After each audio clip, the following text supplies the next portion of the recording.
Hello po sa inyong lahat, Celebrity Chika Time po muna tayo at may inihanda po akong chika para sa inyo. Tara po't magchikahan na po tayo.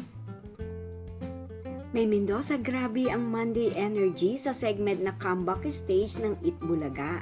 Yes, mga maka-Celebrity Chika Time, tunay naman nga pong kwelang-kwela itong ating si Mengay pagdating nga po sa iba't ibang segment ng Itbulaga. At yan, ang ichichika at ipakikita ko po sa inyo mga maka-Celebrity Chika Time. Bago po tayo dumako riyan, nais ko po munang batiin mga team bahay, team abroad at mga seniors natin dyan. Shout out po sa inyong lahat at happy Monday po. Ibang-iba po talaga ang kasiyahan sa tuwing present nga po sa longest running noontime show na Itbulaga ang ating Mengay. Tunay naman nga pong kakaiba ang kasiyang kanyang hatid-hatid sa mga Itbulaga fanatics.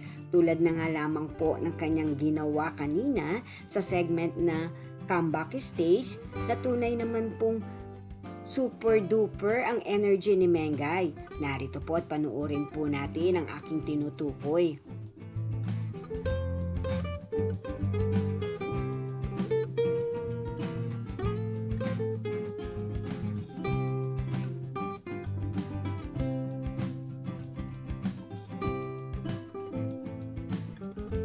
O diba po, hindi po nagpatalo si Mengay sa mga participants o contestants ng comeback stage segment ng Itbulaga. Ayan at to the hataw din po ang ating phenomenal star.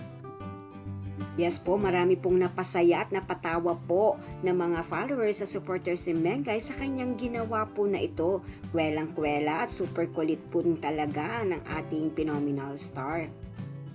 At eto pa, sa backstage naman, at sa kanilang dressing room, ay meron din pong sinabi itong si Mengay. Kanyang sinabi na give up the good work. Abay, talaga naman nga pong itong si Mengay. Very hyper ang kanyang pagiging active pagdating sa kalokohan. Well, alam naman po natin na as always, very funny ang ating Mengay. Yan po ang aking chika updates for today. Salamat po sa inyong panunood. Huwag po kalimutang mag-subscribe. Pwede po mag-comment sa ibaba. Basta't wag lamang po harsh o nakakasakit sa isa't isa. Salamat po muli. Spread love, not hate.